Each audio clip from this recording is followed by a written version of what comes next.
So in today's video, I will tell you how you can remove any YouTube channel from your YouTube feed. The method I'm going to tell मैं you आपको is बताने working वाला for now, but it's uncertain what update YouTube will bring about it in the future. And another thing is that with this method, you cannot remove a YouTube channel 100%, but it will be removed from your feed.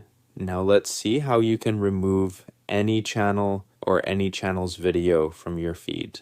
As this video is in front of me and I want to remove it, you need to come here and click on the three dots. After that, two options will appear in front of you: not interested and don't recommend channel.